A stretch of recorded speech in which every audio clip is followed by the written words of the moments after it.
Welcome back to Beyond the Fourth Veil. I'm one of your hosts, Robert or RJ, and I'll pass it over to Darin. And I am your other host, Darin. This week we have a kind of a cool episode about Skinwalker Ranch. It got a lot of publicity about a year and a half, 2 years ago. And we've got a special guest on, Ben Williams, who is with us also. Say hi, Ben. Hi, everybody. Thank you for having me. I'm really excited about being on the show. Yeah, this is going to be a kind of a cool episode, a little bit of a share and tell for the viewers. I have to say that um, Ben and I had done a podcast in the past, and it was really interesting because we had decided on a whim to go to Skinwalker Ranch, to just go there, not to go out and ask permission and do all of these things. So what ended up happening was five or I don't know, maybe three and a half, 4 months after we had planned this, we ended up going in August of 2020. The pandemic was kind of still in full swing. Things dropped off a bit in terms of rates of infection and things. And I slapped on a face mask, took a cab or Ubered to an hour to the airport, took a 3 hour flight out to Denver, where Ben picked me up, and we stayed at his place for a day, and then we drove out to Skinwalker Ranch. Um, Before we kind of jump in, I guess for the layman out there, let me pass it over to Darin. Darin, give us a little rundown on Skinwalker Ranch for the novice out there. So, Skinwalker Ranch is a epicenter of paranormal activity. It kind of came to prominence with Robert Bigelow buying it back in, I want to say, mid 90s. And he was the owner of Skinwalker for about 20 years until he sold it to the current owner, who you're familiar with if you watch the History Channel show. Prior to that, it was honestly just a ranch, and there were, different families that had lived there that all have their stories as well. So it's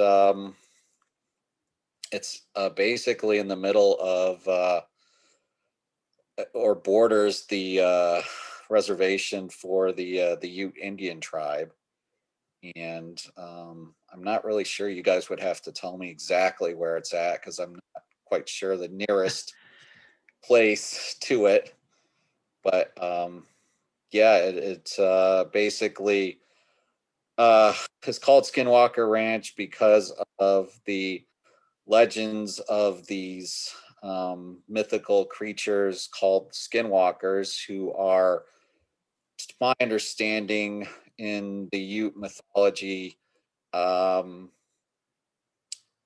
like,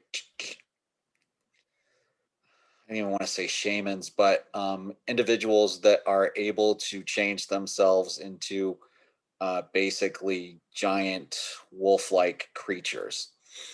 And that's my basic understanding in a nutshell of what a skinwalker is.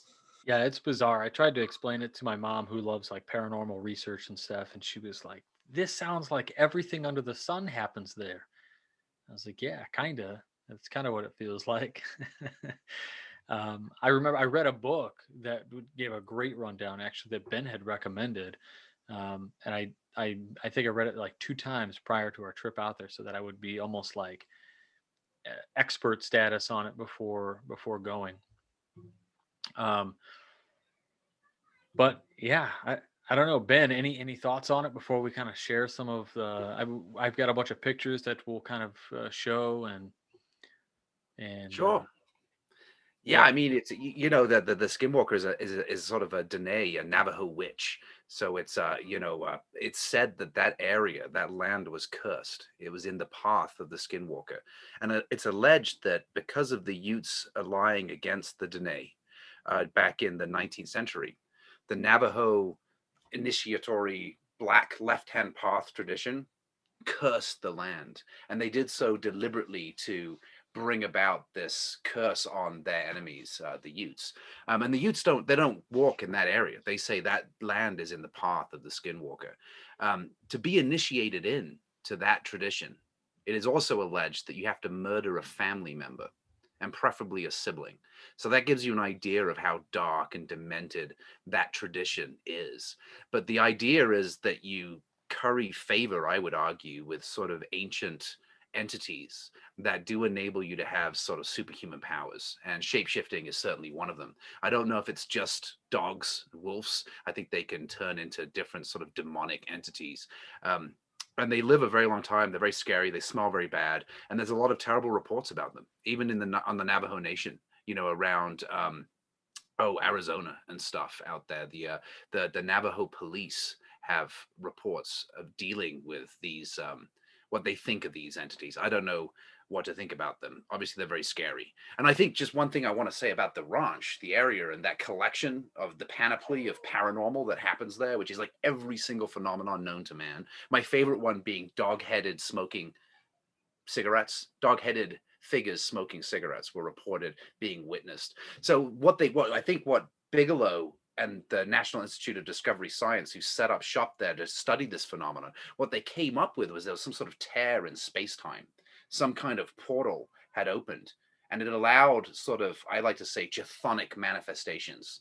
If God says I am, this entity, this beastly thing says, I am, I am, I am, I am, I am, I, and it's screaming just nonsense words, and it spits out entities for temporal amounts of time that have a short duration, but they exist. But whatever it is, we should say that it's alleged to be conscious of people's attempts to witness and understand it. And this is something that the NIDS crew reported when they try to film it, the phenomenon. It would happen somewhere else, and the cameras would record nothing. So they'd go and set up somewhere else, and it would reappear over here, right? And some of the stories are really, really scary and disturbing. I think the height of the paranormal was the early 90s with all the mutilations and all of the poltergeist activities, and then things began to sort of quieten down. And we saw in the History Channel show some remnants of perhaps that activity. I think the scariest part being the radiation burns that guy Travis got right when he opened up that portal. If you've seen the show, he was exposed to some pretty heavy radiation that did cause problems. He had to have an operation on his finger, if I recall. But that area is weird. Drains batteries, electromagnetic phenomenon, radiation. I mean, RJ and I were prepared when we went. We bought Geiger counters and we bought electromagnetic field meters. I mean, I was scared. I got to be honest with you. I was freaked out even just driving out there. I was afraid. It was nerve wracking. I mean, we had iodine pills. We had we had the works, dude. I mean, it was crazy going out there. I mean, I'm usually like, meh, whatever, right? And maybe that's kind of just my mentality until I get there, and then I'm like, oh, that's kind of weird. And you do start when things started kind of creeping us out a little bit. Like there were quiet moments. We're just like, what could that be logically? Um, but let me do this. I'm just going to go ahead and I'm going to share um, some pictures here for the audience to see, and we can just kind of take them through some of what's going on.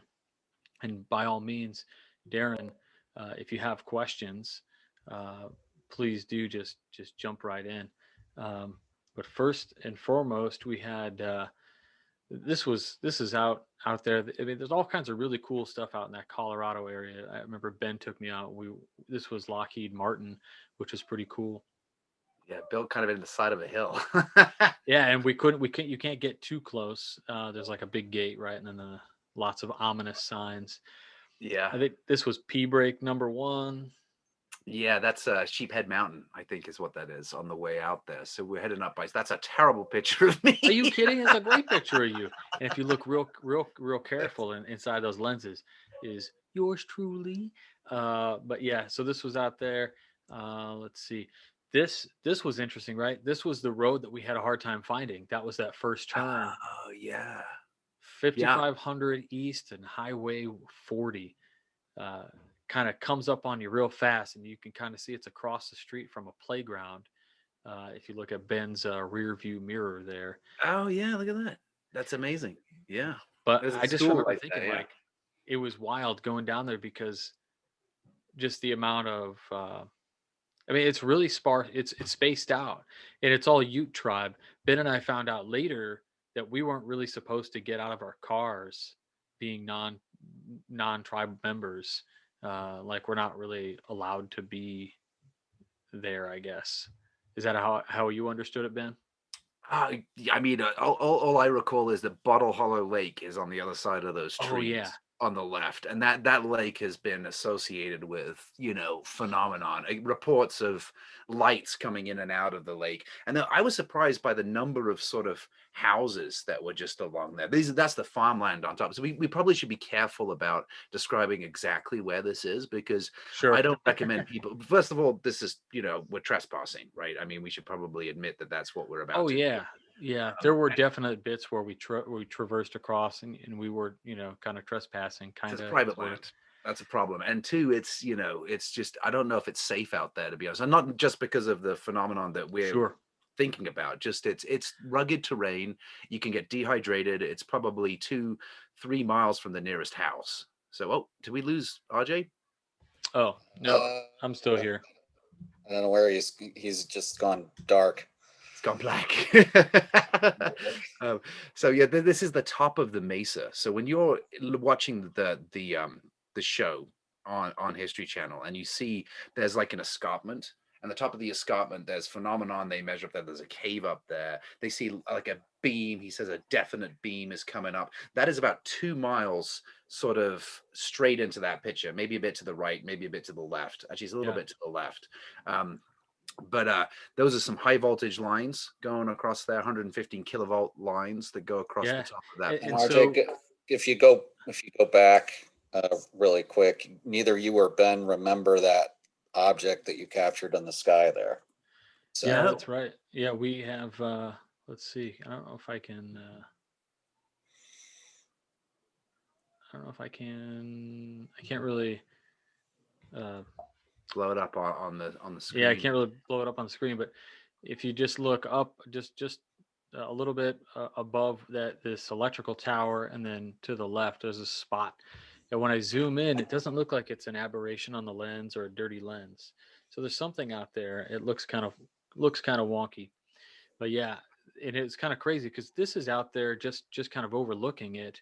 Um, and then when you take some closer footsteps out there, you can see the road down beneath. um, but this was like the first day out there. Ben and I were kind of scoping it out, Yeah, seeing if we could find where it is. and I've got more pictures coming up. But just driving around, you can see that this was the EMF field. As you can see, it was at the time. This was just driving around. This was over by, there's like a small treatment hospital. Yeah, I remember that. That was a huge magnetic field, which is really weird. You got Yeah, the and 0.9 microteslas right there, and the E field, 480 volts per meter. That's so we had, the harmful. alarm was going off. Later, what Ben and I actually, we traversed across the landscape there, and we went underneath those power lines, and that EM field went to like 10,000.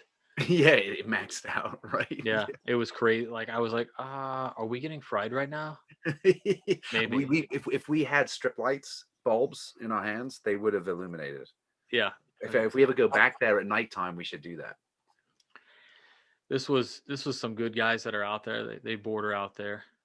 Yeah, they own like a neighboring property proximal to Skinwalker Ranch deliberately to. It looks like they enjoy themselves out there, and there must be a bit a bit strange. But they're out there, they're filming. They got all these cameras everywhere. Yeah, They're yeah. waiting for the aliens to come. You can go there, and they'll videotape you also. But it is interesting, right? Like because all of the surrounding area is bought up by a particular holdings company, which is the major guy Brandon, I think, who owns and now is on the History Channel, right? Like, so that guy owns Yeah, all of these properties out there. Adamantine Realty, I think his company is, or something like that, right? Yeah, yeah, that's right. And so these guys own a little chunk of the land out there. Some of the cameras, and Oh, and there's the escarpment. You can see the high voltage lines in the background over there. It's those two yeah. towers. You can sort of see them. So Ben and I basically walked almost halfway, because from this vantage point, you go straight out and then over these kind of hilly mountain areas, and then there's like a basin, and then the hills go back up again, and far out, and then you hit those electrical lines. So those electrical lines, I think Ben, we came at it from the other side of this, right? Yeah, this is the Wolf Research guys. They had, or one of their neighbors, right? They had, they put cameras up to stop folks going. No, that's actually the entrance to the ranch down there. That's the Yeah. So they, this is like if you're going to drive to where they film, this is the road. Uh, it was pretty interesting coming up here. That sign out there basically says when you get close enough to read it, it says that like if you can read this sign, the police have already been alerted to your presence and are on the way, Right. which was interesting. I was like, all right, Ben, let's go back, and he's like, oh, they can't do anything. Uh, it would have been interesting to provoke we try to get them to come out, but I guess we can get to that later on. But they just totally ignored us. If they were there, I mean, they were there. I saw cars driving. We saw cars driving yeah, around. I that's saw right. cars when I got to the top, and at nighttime we saw cars driving down there. So they were definitely there. But there it So is. there's the close up of the sign, right? Only authorized personnel beyond this point. This is a private road, monitored 24/7. If you proceed beyond this point, you will be cited for trespassing. Excited. Yeah. I said, okay. So maybe we turned around. Maybe we got a little bit closer. Um, but that's the front gate that if you go down, and it was kind of interesting because the whole time Ben and I were looking at one specific area, and I think by the end of the trip we realized that what we were really looking for was just a little bit to the left or a little bit to the right, depending on which side of the basin we were on. When we climbed the mountain and went across the fields, it Yeah, was really, I think we was off to the right a little bit, it and then was. We followed the tracks down there. Yeah, yeah, that's where we ended up parking. yep. Right And there by the camera. Hoping yeah. they would come out. And I was driving a black Audi. I thought we looked mysterious, we stood, we stood there with our sunglasses on and crossed our arms, hoping Yeah, we'd at least appeal to the History Channel producers to that's include us in the episode, but right. to no avail. Season 2, watch. There's gonna be some unauthorized footage. Who are these clowns? Yeah, but like you can see, like just out on these basin in these fields, like there's just kind of old ranch cars and stuff. I think these are 1980s. probably just used to run around the ranch. Um, here's the great Space Wolf Research Center. Yeah. Looks real Sort of nice. southwest of the ranch property itself, kind of up on a hill. Yeah, we found some of these kind of interesting things that were out there, right? Like monitoring devices, weather monitoring devices, sound monitoring. Um, one of the lakes that kind of cuts through the ravine we stopped at. Yeah, that river actually runs through the ranch. That's part of it right there. We're at the very let's see, western end. So we're actually a little bit removed from where it is, but that river runs through the property. And this is when we first started noticing bones like everywhere. It was That was really crazy. strange. That was Like really just animal bones, right? There's Ben out there. Woo, we win. we're close. I was Yeah, excited. we were close. But it's still Those like a bones. working cattle ranch, man. Like people are Right. out there working cattle, driving cattle and everything. Fresh cut logs everywhere. Uh, Yeah, that remember this actually I don't think was the western tip of the property. I think it was, remember we met that guy the next day where that yeah, they'd put it had been struck by lightning or set on fire. There was a tree that had fallen down across the entrance that we thought might be one way to get into the ranch, and he had mentioned that he was not affiliated with them, and we asked him some questions, and as a good Christian Mormon, he said he didn't really want to think about evil, was kind of his response. And Mm. think about it, invite it. As that's kind of the right. Well, that's what I was worried about driving out there is when this is so this private property, that is not the ranch, but they are next to this. So just down that road a little bit is where they are. yeah. So you can see like these fence posts that go along, Right. and so if you stay between the fence post and on the other, not to the left, is another like kind of fence. If you kept going for, I don't know, I think we figured it was about 800 yards or so, then you'd be stepping onto that Skinwalker property. And that's kind of like down that hollow. where Mm. on the right is the fence and on the left is just like really dense foliage. Yeah, I'm guessing that's an easement or something for to get to access some of the interior parcels or something. Yeah, you can see What is that? so that's a ground marker for the Department of the Interior. Uh, it's basically marks out land survey. Oh yeah. Latitude, longitude kind of deal. This is when we started checking. I think this is when we found this weird turnoff where we were at the top of like a little plateau that had been used a lot for dumping ground, Yeah, even that's where the though, bones were, right? All of those yeah, vertebrae. I mean, these were big animals. These were not like just chicken bones. I got pictures of vertebrae and like rib cages and empty tubs and hair and fur. Do you yeah, remember the yeah, fur? And it stank. it Like was terrible. I thought that they were feeding the beast, you know what I mean? Like they were sort of like sacrificing remains down this escarpment into these holes to try to keep Oh, whatever it is at bay. But I mean, there was significant size bones. So they were somebody was disposing of things. That's some of those tubs they were that's rolling. a tub. That's interesting. That's Yeah, I mean bizarre. everywhere are these signs, no dumping. And so we Mm. get up at the top. First is Ben, and he's checking the EMF meter, and like according to the EMF, we're already getting cooked. Yeah. Yeah, it was Uh, definitely noticeable up there. and we're like, oh, this is really weird. But also, uh, we're getting cooked, and I think Ben and I both agree that we're getting cooked because we were directly in line with those power lines. So they're giving off like this massive EMF. But then, so that was like, okay, clue number one, high EMF, debunked, right? Like, because it's these power lines. And then I'm like, ah, there's bones everywhere. Okay, that's weird. And then, like, when you read about the Skinwalker, they talk about this smell, Mm. like this like just terrible smell.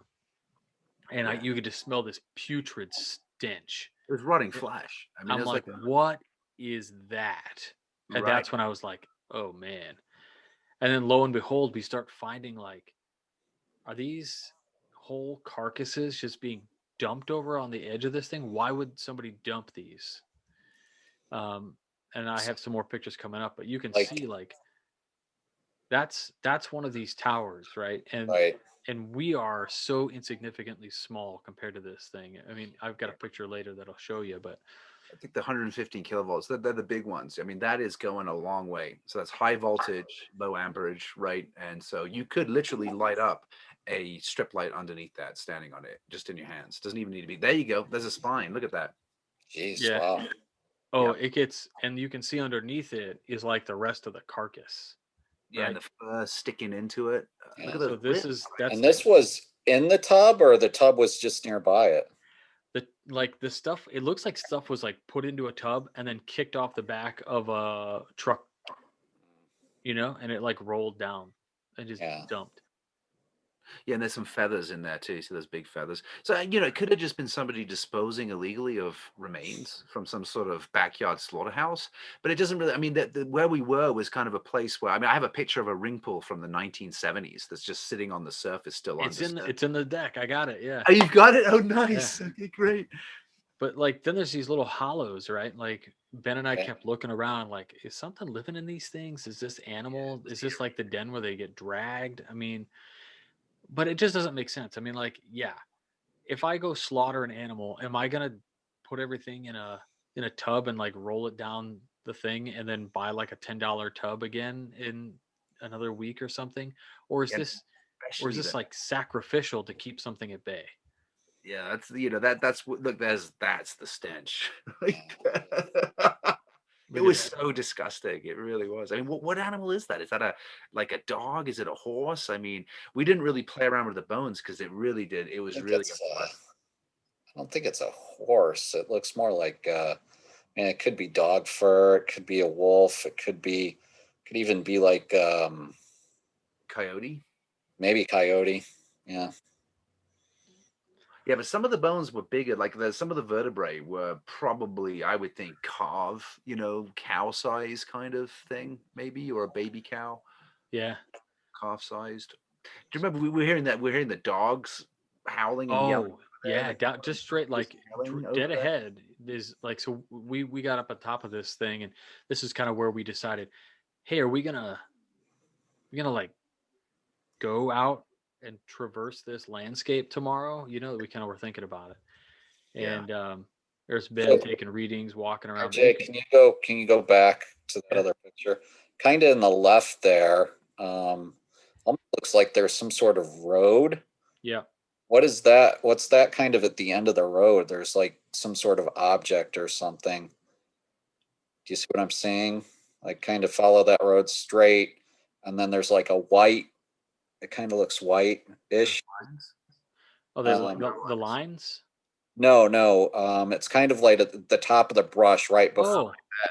Yeah, I don't know. Can you see yeah, my mouse when I do this? There was a farm. There were two farmhouses down here, and so that road actually hooks around. So this escarpment. The road kind of switchbacks up, and Bottle Hollow Lake is kind of behind us. Where I'm standing here, if you were to go straight back, you were to go up a steep incline where the road kind of switchbacks, and you'd get into that medical center and Bottle Hollow Lake. So this is actually quite up, and that road down there is actually it turns. That's kind of where we were standing, where the "Do Not Enter" sign was in the previous picture, and the river that we saw is kind of down over there, but more to the left from that area, if I remember correctly, if I'm oriented right. Yeah, there you go. There's the pop to pull tab. Yeah, look at that. That's an old school 1980s. This is just sitting out there, right on top of the dirt. I mean, like, this is old. This stuff Yeah, just doesn't. been there You for can't find 30 that years. kind of garbage just anywhere. Yeah. Welcome to this new podcast. It's all about old garbage. but it's just sitting there, right? It hasn't been covered. So that's 30 years somebody had a drink and left that there. That's how undisturbed this kind of area is, even while it's been used for livestock. It's a shallow soil. You'll be able to see that the sandstone kind of comes out of the soil, so it's very shallow, so it's not particularly fertile good land. You see there's some green right there. There is some water. There was a little reservoir over by where those trees are, those cottonwoods. There's a farmhouse over there, but this is where, when you get to the left in this picture, where it gets sort of more scrub like and deserty, this is a shallow rocky soil. And it gets pretty weird. I mean, there's not really, you wouldn't be able to graze very effectively. I mean, we did see some evidence of some cows around one area that had been there, but for the most part, it's pretty sterile. It's owned by some farm conglomerate. I forget what it's called off the top of my head. That Yeah, land. it's like a co-op.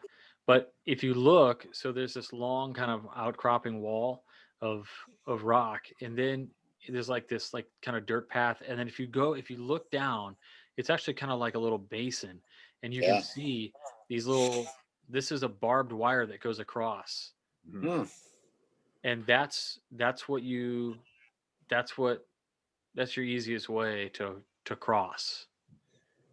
So you have to kind of climb over a rock and go between some barbed wire to get on the other side to start traversing across this green patch all the way out to where this mountain range is, where you see those blue range mountains way out there. Just before that is this more tan area, and that tan area is what you just keep traversing. And I mean, Ben and I kept going, and we would be like, oh, look, that must be the ridge. I would get there. Nope. Another like 1,000 yards to the next ridge, another 1,000 yards to the next ridge. I mean, this thing is out there and so well protected by the land, And it's and warm. that's why one of the reasons Ben and I said like it isn't safe for anybody really. Yeah, Uh, you could fall out there and it would not be good. I mean, this sort of belies how treacherous it is. I mean, there was places where we got it and it was steep and it was rugged and it was rubbly. It was kind of cool, wasn't it? I mean, it was like being on Mars. I oh mean, yeah, I mean you can see in some of those. Do you see these dirt tracks that lead up to these power lines? That's part of the co-op. So that's like co-op public land. There's the yeah, service roads. G&T owns like an easement, so they're allowed to access these power lines at any time. And there's like a 10-foot easement, if you will, on either side that they have access to. So other than those, you know, tracks and a few footprints, which I think were running out to the rocket, there was no other evidence of anybody having been active up there for a long time. Yeah. And so like kind of when you scoot down a little bit, if you look toward the bottom 1/3 of your screen, you might be able to see some of the fencing that kind of goes from right lower to upper left. And Yeah. so this was still day one. We hadn't even decided to cross anything just yet. Oh no, wait, that was the morning of. Yeah, this is it, because we're about to go under there, right? Yeah, so this right here is where you kind of mosey on up to the fence to get onto the other side of it. And you could see there it's been taking some pictures, and we're like, oh, yeah, this is I was checking readings, I think. yeah. I was like, yeah. Well, so we had Geiger counters on us the whole time and left them on, and I actually uploaded those to my computer, and I was comparing the numbers because Ben and I both time stamped them, and we went back and forth, and I'll show you some of the readings here in a little bit, but I Nice. mean, it was pretty wild out there. So this is directly on the other side of those of those barbed wire. Yeah, we're now Uh, trespassing, RJ. So you're presenting evidence that I don't know who took this picture, Ben.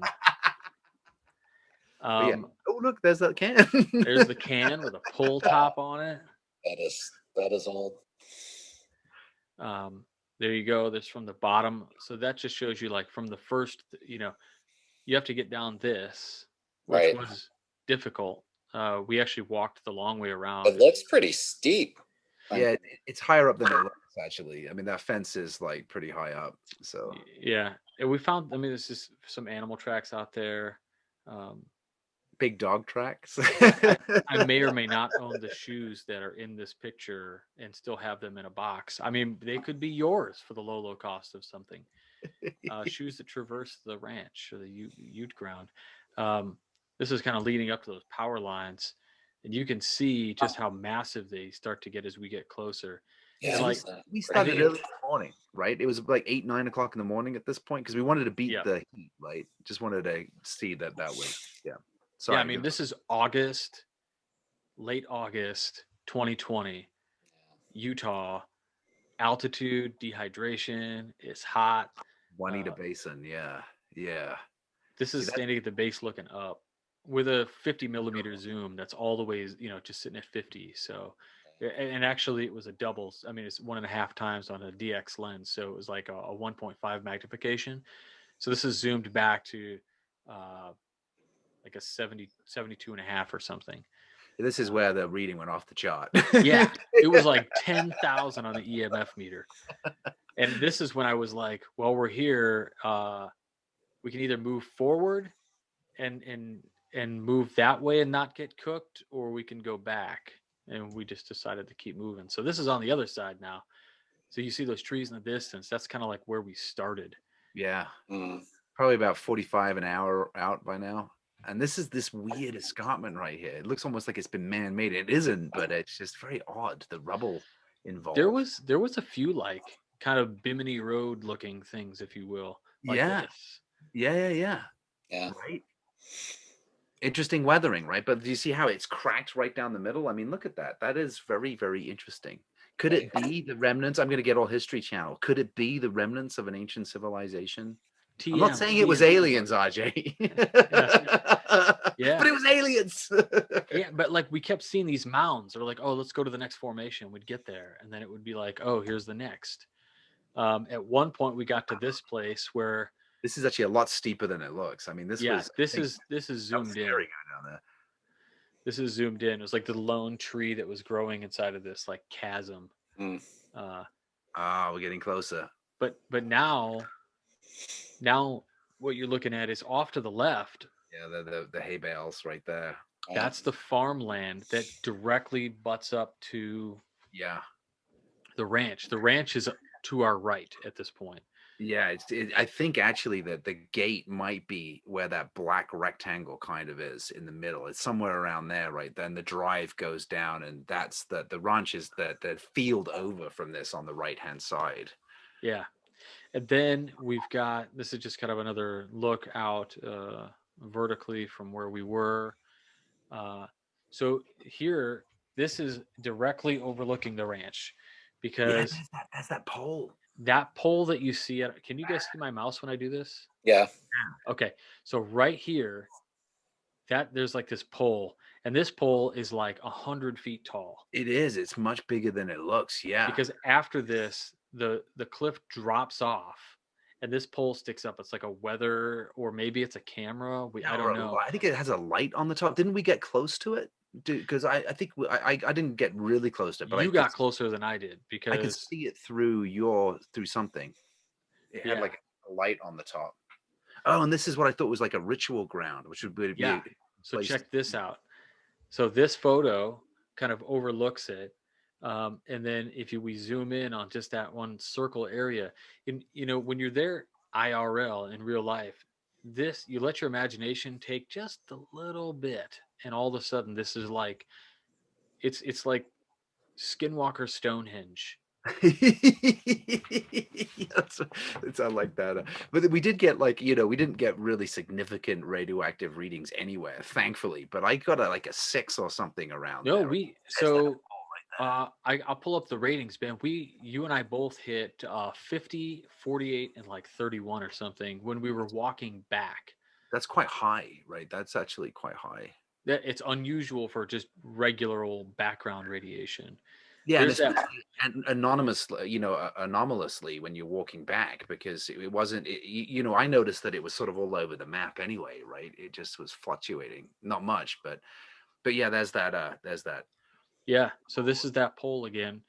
This is zoomed in. This was with a telephoto. I think it was a That 200. those trees, if I'm not mistaken, is where the farmhouses are, in those trees. So that's where they were trying to fly the drone in the show, and they had no battery left. That's the driveway along there. So this is the escarpment up here. That we're basically up a ridge, but that is the escarpment. And believe it or not, there's another ridge on the other side of this where Yeah. there's all these sort of weird tire tracks going on. They've been up there quite a bit. Oh, this was this The was later on. mercantile. The Oh, I like mercantile. that was a much needed cold beverage after. I mean, we were there all day, right? I mean, it took us what, 5 hours maybe? Were we out there 4 hours? Is that realistic? Or did we have lunch? Did we get back around lunchtime? I don't Well, I even. think we headed back over here because I think we were hungry, and then we got. I had some really great French toast. I'm just gonna say it. It wasn't bad. uh, Fair enough. then so this is coming up on the last night. We were gonna leave early the next morning, so we decided to go out to this one particular area, and I was gonna just take some time lapse and just open up my shutter and see what happened at nighttime. Mhm. So almost all of the photos that you're gonna see look like they're daytime, but it's because I tripod shot them and left the shutter open long enough with a really low film speed. And basically, this is everything you're going to see is like after 10:30 p.m. Mhm. So this is 10:30 p.m. It's dark. I remember that. Yeah. Still 10:30 p.m. And you'll start to see that's the moon. I left it open, but you can see some of the stars, just the movement, and a little bit of so anybody who's watching, right? Like if it looks like three dots, it's one, and it's just because my camera moved ever so slightly uh, during while the shutter was open. But I thought it was cool to show. This is another one, just a vertical shot, but you can see all of this cool stuff. But I don't know what the heck this red light is in the bottom right hand corner. Mm, Yeah, Um, that's the ranch right there. yeah, so that one was cool. This is just some of the information, like the clicks per minute is CPM. So like between 12 and 20 is kind of normal background radiation, like in your home or outside. Like if you have uh, if it gets super high, right, like over 500, it just says shelter or leave immediately is 500. But I'll show you in a second. Like we had some accounts that were around 50, right? It says it is normal to occasionally get short duration peaks above normal background for any location. But this was significantly higher than the other ratings that we had all weekend. That Ben and I both hit this weird spike on the walk out of, and before we even got close to the towers. Oh, there it is. The Rocket. rocket. That's the rocket. So at one point, I'm like, man, I don't know if it's dehydration or my nerves or what, but I started having some anxiety, and like I had to sit down on a rock, and I was like, all right, I'm just gonna sit here and drink this water. Ben, I'm right here. Uh, like just know your direction or whatever. And he's like, all right, cool. So Ben took off for a few minutes, and I didn't hear from him. It was like, I don't know, 15, 20 minutes or something. I was like, just come back like half hour or something, right? Just go. So he took off, and then he yells at me, RJ, you're not going to believe it. I'm like, what? So anybody who watched that Skinwalker Ranch episode knows that they shoot rockets, and that they lost one at least. I don't know if this is one that they for sure lost or not. I tried to rewatch the episode to see, um, but Ben found the rocket. Hmm. Look at that. It's in my LOC. garage. We try to give it back. So that picture was actually by their door. You know, they're the hay bales that you could see from up on top when RJ showed you that previous picture. So we were actually right in front of their gate, that black gate with that rocket, hoping they'd come out and claim it. But you know, Right? said, Like, are we trespassing? I think Ben's thing was, are we trespassing if we say, no, we're just giving you this thing back? we've come to return your rocket. But they didn't come out, man. They didn't. Yeah. They didn't want the rocket. Yeah, you can see how sweaty I am. I mean, it was hot out there. I mean, it Yeah. really was. So if you remember in some of those other pictures, right? Like if we go back to see if you look at right here, right? Mhm. This is like the farmland. Right. And so now Yeah, that's right here. Mhm. Yep. So, Ben and I are out here on this mesa way over here, Yeah. like looking out, and we got really close, like right on top of it, really, as close as you can get. But those are the pictures that, let's see here. Good old technology. So RJ, talk about like any effects or how you guys were feeling when you were out there, or like any high strangeness that you may have encountered or thought you may have encountered. Yeah, I think for me, it was like some anxiety when we got out there on that second day. But then I was like pretty much fine. Um, I think when Ben and I went to dinner, uh, like that's when my headache started. But it could have been dehydration. But man, we were slamming water, so it's hard to believe we were Mm. that dehydrated. Uh, I Yeah, don't. I remember that place. That we had a Mexican dinner, didn't we? I think it Yeah, was. Good.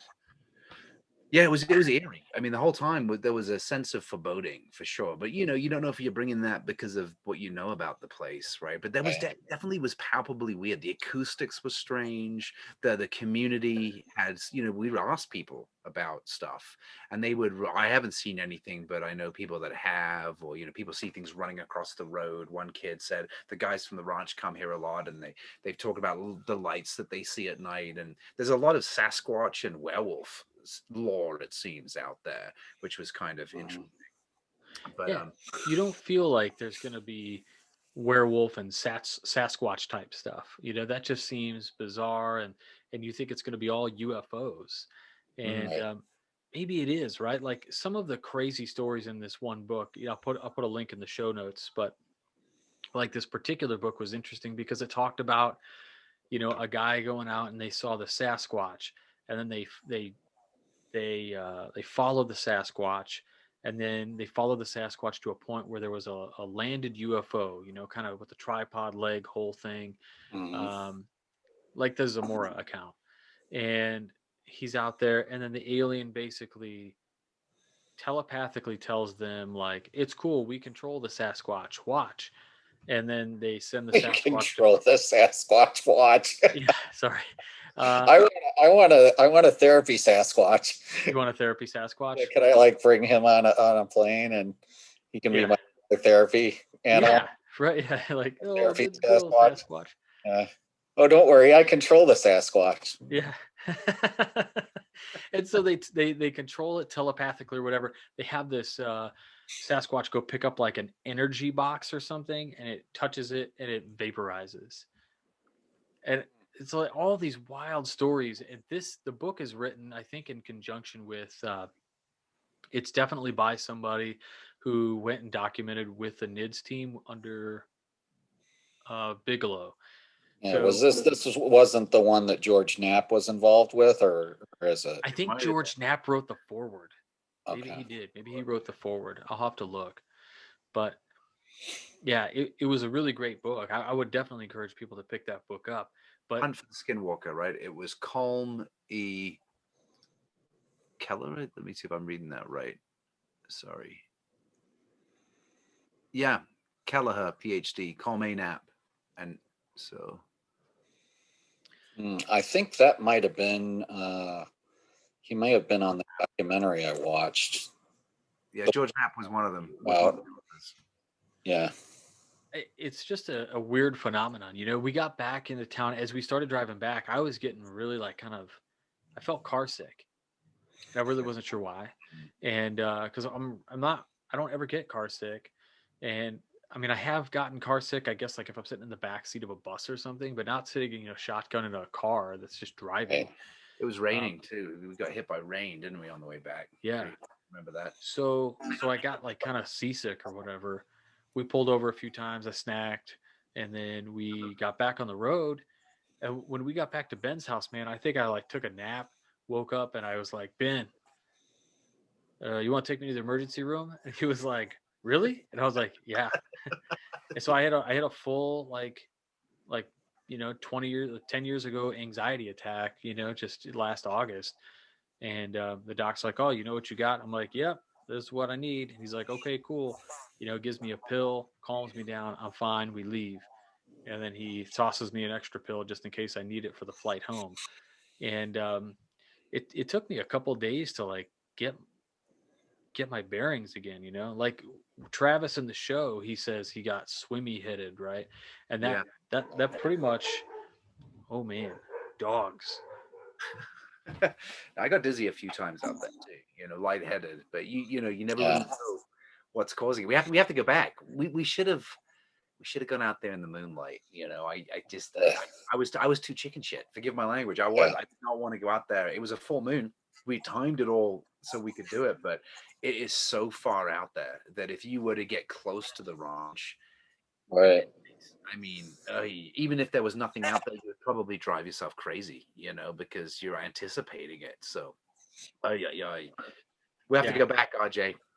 I mean, I'm ready to go back. I think I told you I wasn't going to go back unless History Channel picked up the phone and said, hey, you two nerds, With the rocket, we want our rocket back. we want the Our rocket. property. Good.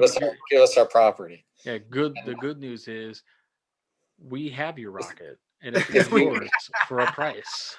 I got a picture of it lying here on the ground. I got RJ packing up the flag. Yeah, you got screen share. Go for it.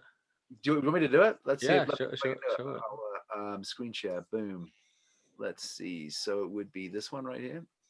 Can you guys see my screen? I don't know what just happened. Everything just moved. You see it? Yeah. So that right there is the landing pad. There's RJ with the rocket. Woo! There's the rocket in pieces, right? How it landed. So interestingly, somebody had been here, right? So when we were walking along these tracks, there were footprints, and the guy was obviously running. You could tell by the spread, if you will, and the way that they were, right? You could see that he was running in the tracks, and they had taken the electronics out of it, so that they had a phone, a peripheral device that they had put in there, and all of that was gone. But they had left the rocket, so it's clear that they had found the rocket. At least someone had, but why they would leave it, I don't know. That's kind of, Yeah, that's weird. It could be reused, I'm sure. You just pop an engine in there or whatever, and that's where they launched it from, right there. That was the helipad. Yeah. That is also where in the show all the cows were collecting. Right. Isn't this where they also, when they were launching that rocket, they saw the anomalous object in the sky, or the? Yes, above those trees. Actually, yes, it was. Right. It was over here, exactly, and it jumped across. Right, so that this is where, and right here, you can't see, but if with my mouse, this way is where the beam was coming out of the escarpment. Like I got on top of that place, and then there was like down in here, there was a road. I could have walked down into the onto the land and got arrested, which in a way would have been fun because that would have guaranteed we got on the show.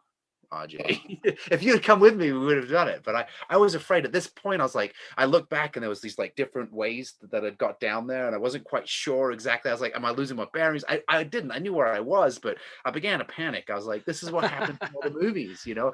We've separated. What if I go back and RJ's gone and I'm out here alone and I've got to walk like if I get picked back. up, right? Yeah. Right. So I didn't want to leave RJ, and I didn't want to be alone out there either. So I went back and carried this thing back. Actually, we had a Research Lodge of Colorado meeting that was they were trying to start and they couldn't get it going for some reason. Oh yeah, you're on the phone. I was like carrying the rocket, just secretary of the lodge, talking to the guys about how to get into the Zoom meeting. Oh, it was terrible. But there it is. I don't have as many good pictures. I got some great pictures of RJ. Look at me there. This is when we were in the Mercantile, which is kind of fun. This is actually why our viewers are tuning into the show for the picture. I got better ones. Yeah. Look at this tree. You see how it's burnt? You see how it's blackened right there? Yeah, we thought originally interesting. Done that on purpose, right, to keep people out, but he said no, it was just struck by lightning, which also is kind of interesting. That's my finger. Sorry, bad thing. Okay, so this is the top. Look, you can see I'm getting close to the ranch is down there, so it's down there. This is that flat rock. This is where I thought it almost like concrete, like pavement. You know what I mean? Obviously, it isn't, but it's just a very interesting geological formation. And like there's that line by the trees here. That is actually much steeper than it looks. That's the edge, and this is obviously where the circles are. That's the driveway down to the ranch, and the house, the first farm where Brandon lands his helicopter, is right there. Mm-hmm. Oh, I'm going the wrong way. Hold on. I want to show you my RJ pictures. You're going the wrong way. I think it's great that you have the picture with your finger in it. Like that just shows, you're a fallible. Four scale. That's your beam. Your beam. That's your pole right there with the light on. And so down here is the second farmhouse. That's the haunted farmhouse right there. Am I going the right way? I want to get I'm going the wrong way. I want to get my pictures of RJ. This is another great RJ picture. Look at that. He's got this. He was whispering things into that recording. Yeah, I have the recording the whole time. All the stuff that he's not telling you is on that tape. That's right. I kept it rolling the whole time. It was kind of cool. It was just this weird landscape. There's no one like it. Utah is so geologically unique, it really is. And here we are again, getting closer to the ranch. This is this ravine where that tree is. That is actually much steeper than it looks. This was this weird like pyramid formation, right, with the little mesa on top. Mm-hmm. But the ranch is actually more this way. So we weren't really sure where we were going originally. I'm going the wrong way here. I want to get my favorite picture of RJ. There's that weird wall. Here's the power lines. Look, there's a sort of an old track. There's RJ. Ooh. This is like the ravine, the first ravine that we were coming down. This is where we climbed over, right there. Yep. Right there. There's a rock that makes it easy to get over. Actually, the second time we went over, we went. So Ben, in this picture, is that the sun there? That's which one? This one? Reflection or a cloud? Yeah, sun. Yeah. Which one are you talking about? This one right there. Yeah. So you can see that we're pretty early in the morning, right? We're probably right. So I see the sun's kind of off to the left there, obscured by that rock formation or whatever. Yeah, that's east, and we're about 20 degrees up, so it's probably about 8:30 in the morning. So it's illuminating that cloud, but like kind of right above that cloud, there was like a white kind of reflection or something. Right here. Is that a cloud or I believe that is a cloud. It could be a lensing from the reflecting on the camera. It could be something else, but I expect it's probably a highlight from a cloud is what I would assume. Oh, this is this cool place. Here's RJ after he ate. Is this after the French toast, RJ? Yeah, That this shit. was the best hamburger you ever had in your whole life. God, that was good. I had it twice. I think I had 2 of them. You Oh, did. After you oh. finished one, you said, "I want another one." It was so greasy. It was so good though. It was like, and like these guys. This is a small town, so we are outside. There's Duchesne, Fort Duchesne, and then we're down. I don't remember the name of it. Oh, did you remember the name of the little place? Oh, hi there, young girl. Oh, she's gone. Anyway, that was RJ having a good one. There's my shot of the ring, Paul. So I got some bones. I want to show you some of these bones. Look at them. They're bones just scattered around. Bones. That's crazy. Look at them. Bones, bones, bones, bones, bones. Just bones. It's so bizarre. There's RJ on top of the ravine. This is one I like. This is the one I posted on Facebook that got people interested because where the hell are you, Robert Johnson? What is this? Look at that. Yeah, that's the one. This weird form right here. You could be anywhere. There's more bones. See the spine? Look at that. Yeah. That's a big animal. Pieces of a big animal.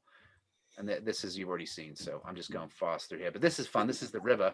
There's RJ at the river. There's the river. Me again. at the river. Hey, watch me get stuck on these barbed wire fences for your amusement. Yeah. These I like these old wooden things, and there it is. So there you can see the marching line of the 115 kilovolt line, and that's the branch right there. That's it. It's a very interesting shaped parcel. It's kind of like in T's. It's I think it was at 800 acres. I forget. And there we are on our way. That was in Steamboat. Oh yeah. And that, my friend, is lunch on the way out there. Notice how happy RJ is in that picture. I don't know. Always eating. Always eating. Oh, that's my daughter playing stuff. There you go. I'll stop sharing the screen. But no, it was a really fun trip. My favorite part was just spending time with RJ in the car. You know what I mean? And just the whole. Yeah. We had a good time. It was a good time talking about all kinds of great stuff. It was really neat. I mean, yeah. How often do you get to sit in close proximity? I mean, that's why we have windshield time. Traveling men, we spend a lot of time talking, and we were on a mission. We had a mission. You came out here. We got in the car. We drove like 6 hours. We cased it out. We went to the hotel. I think that's probably one of the more spontaneous things I've ever done in my life in terms of like, hey, let's just, I'm just going to fly out to Denver and then let's drive to Skinwalker Ranch and maybe trespass. And how far is Skinwalker from Denver? 6 hours? 7 hours. Yeah. So that's a haul. It's in the Juanita Basin, so you got to go up to Highway 24. It's a beautiful drive by Sheep's Head Pass, through past Steamboat, and then you drop down by the Green River, and you get into the Juanita Basin, which is this sort of, or Juanita. It's this weird, satellite dish. It's a very unusual geomorphology. I mean, there's nowhere like it in the world. Utah is unique. I mean, Moab, Colorado even is somewhat unique. I love Utah. It's interesting that the Mormons ended up settling there in a sense. We could get into the whole Joseph Smith stuff, but why? They were since they were driven out of Illinois. Yeah, that's right. we know what Joseph Smith's last words were, right? Yeah. Oh Lord, my God. Yeah, that's right. He didn't get to finish his statement, allegedly, which is we shouldn't joke about it. It's not funny, but allegedly. Greg and I went to Nauvoo after in fact it was an afternoon of a Grand Lodge after the Grand Lodge session, and must have been 2019.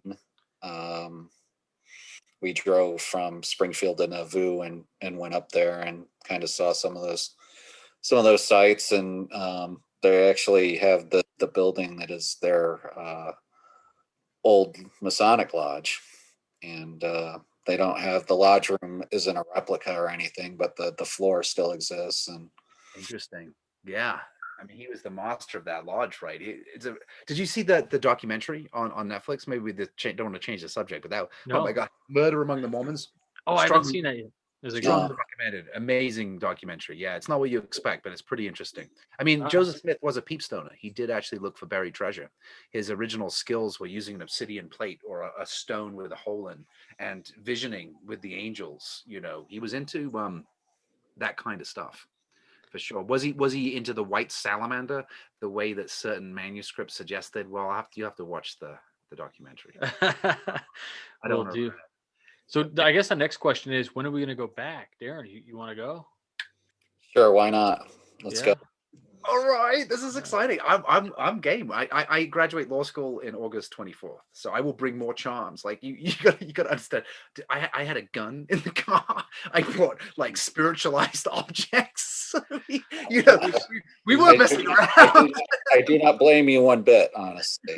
Right? I mean, this is serious shit. I mean, it's all fun and games until somebody gets hurt, right? And people do get hurt out there. People get I totally. I remember like laying in bed at nighttime and like thinking, because there's this whole idea that just by thinking about the Skinwalker, they could come, like no matter where you are. I believe that. I believe when you say that, they don't even say their name in the Indian language because it's like lighting a match in a dark room. Yeah, like maybe I've driven- Skinwalker is like fine because it's English, it's anglicized, but like whatever the real name is, maybe you don't say that. It means he goes by four legs. And it's like it gives me goosebumps. Just think it's like Narugal or something like that. It's an eerie sounding, and it's like he's chosen to go by four legs is kind of what the context would be. But he who goes by four legs. I've driven through Tuba City, and I'm getting goosebumps thinking about it. And this sounds corny as hell, but I felt them out there, man. They've been calling to me, Ben, Ben. Ben. Don't pick up any dogs when you're in, driving through the reservation. And it was crazy too because I just remember the night that we were there, standing out there, talking about kind of that concave dome of the basin. The way the sound travels out there, it was so wild because at one point Ben stopped and he was like, "Do you hear that?" And it was literally like rhythmic drumming. Yeah, like, And I'm like, yeah, it was like awesome sounding. But then we kept listening, and I think what we chalked it up to was the reverberation of tires on the highway traveling through the basin. yeah. I mean, that would be a reasonable explanation, like just the traffic, but the way that it was resonating around the rocks, it was like a droning rhythmic pulse. But it was eerie. I mean, what about the shadow people? Did you want to talk about that, RJ? That was strange. So the first night, Yeah. the night we went out there, Yeah, no, it was our last night, I think, when we parked out there, right? And we waited for 2-3 hours. The sun went down, and we just sort of watched the land. We were south of the land that time. Sort of the space wolf research would be up to the left of us quite a bit, and we were down by where we could see the driveway, from across the fields. And that's where you got those pictures of the moon and stuff.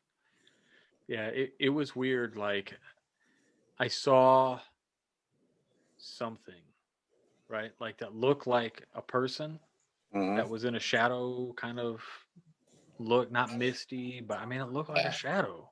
Shimmery. It was in, so just down, like probably 200 yards away on the other side of this barbed wire fence. And because we were on the road, then it's like a little embankment and then a fence. And on the other side of the fence is like all like tall grass. And I swear I saw things running in the tall grass. And that was weird because like I'm thinking, okay, I'm not imagining this. I'm not planting it there. I'm really watching for this. I'm like blinking hard, right? Like I don't want to say that they're floaters in my eyes or whatever it is. I'm like blink. So you were seeing this. Could Ben also see it, or was it just you? I didn't. I saw kind of. I could see what RJ was talking about because it was just sort of a shimmeriness that I was experiencing. Right, it was sort of dark, but it was moonlit, and it's going to sound weird to say this, but it's almost like the fabric of reality was thin. You know what I mean? And so the matrix was beginning to show a little bit. And I wonder also if maybe part of the reason in the 90s the phenomenon peaked was we were moving through in our either annual revolution about the sun or the galaxy. We were moving through some sort of particle field that accentuated this stuff. But there is definitely something going on in that area, be it magic, be it witchcraft, be it physics, whatever we want to call it. There is some phenomenon definitely perceptible, and I would concur that I didn't see people per se, but I did see shimmeringness. I It was, remember you mentioned like the shimmer, which was yeah, interesting. yeah, And the kind way of, you describe it, like the wall of reality was thin. Like that's almost what it felt like. It was definitely strange out there. And then who knows, right? Like for the next few days, like we came back and we were kind of wonky, right? Like dizzy and not focused and yeah. No, that's true. That's true. I was a little bit paranoid actually that there might have been some sort of damage. You know what I mean? I was like after you left, RJ, I was a little bit worried you because were like, like, "Oh no, did I fry some part of my brain?" am I going to develop some horrible brain tumor? Right? I mean, that stuff happens, right? It does. It's really, I mean, that's the thing with going out there. I mean, obviously, it can't be that dangerous, or they wouldn't let folks there. And that sign, of course, is trying to keep people out. But there's people that are living there right now. So I figured that I don't know. As long as I don't get, I wouldn't want to get eaten by a skinwalker. I tell you what, definitely don't want that to happen. So. I think, next time we go out there, we use Darin as bait. I somehow knew that this was coming. I knew this was coming. You'll have to get permission from Greg to use me as your intern, though. There you Okay. go. I'll just have Greg come with. That he clause. Yeah, but what do they say? You don't have to. Interesting to have him come with, just because I think he'd be more of a skeptic, and it would be interesting to get his perspective. Yeah. That sounds fun. We need a good skeptic, but I think more than anything else, we need somebody who's slower than the rest of us because you don't have to outrun the skinwalker, right? I'm the slow one. I'm the slow one. I know you've been losing weight, RJ. I don't know, man. We'll see. I gotta start a training regime. I don't want to be late. No, I think we'll be okay. I believe in the angels, as crazy as that sounds, and I think we're as long as we go with the right mind, that's what's important, and we bring with us the connections that we have, then we should be okay. I mean, being initiated into the fraternity of Freemasons should mean something, as to which entity it attaches us to is perhaps open to debate. I presume it is the better ones. So the let us better avail angels. ourselves of that protection. Yeah, the better angels of our nature, right? I think that's about all the time we have. So I wanna wrap it up here. Darin, any last thoughts? No, I just thank you and Ben for sharing your experience out there with me, and hopefully the viewer enjoyed it as well. I think it's a fascinating place, and we probably just even didn't even hit the tip of the iceberg regarding it. So We should Cool. spend more Yeah. time out there next time. I want to toss it back over to Ben, but before I do, I want to mention that if you're a fan, you like what Ben talks about, he also has a podcast you guys should check out. It's a Masonic podcast, but he covers a multitude of awesome topics. Specifically, some really great ones recently that came out regarding, America's experiments on its people was a rad episode that he released for the patrons only. So check it out. Check it out. It's the Rocky Mountain Podcast, Rocky Mountain Mason Podcast, and he also has Laughing Lion, which is a publication company that puts out a couple magazines. One being the Rocky Mountain Mason magazine. It's a magazine for the Freemason or the Freemasons fraternity, and also uh, the Esoteric Mason, which deals with all things kind of interesting with Freemasonry and its kindred sciences, I suppose. But over to you, Ben, for closing thoughts. Thank you. Well, thank you, RG, for pumping those for me. Yeah, the strange and the unusual. Actually, can I say what we got coming up tomorrow on the Rocky Mountain Mason podcast?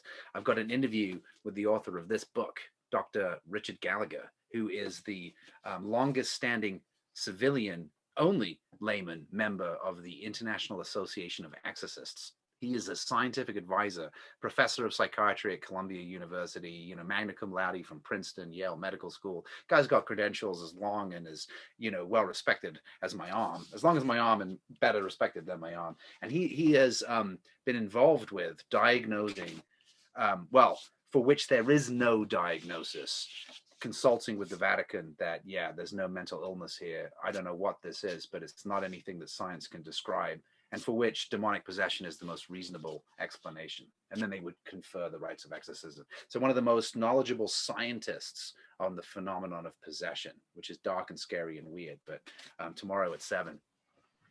Can't wait. I think, did you drop it for the patrons already? I did. Yeah. It's Yeah. already in the patrons thing. Yeah, I Yeah, always I do was. that early for you It was guys. on my queue to listen to tonight, so I might get Nice. to listen to it a little bit early. Bit longer than usual. It's about an hour and 40 minutes. I got also for the patrons only. I got an interview with Rex Hutchins, which I think you'll find interesting too. Oh, nice. Yeah, Rex is great. One of my heroes. We should bring Rex out to the Skinwalker Ranch. See what he says. The coyote.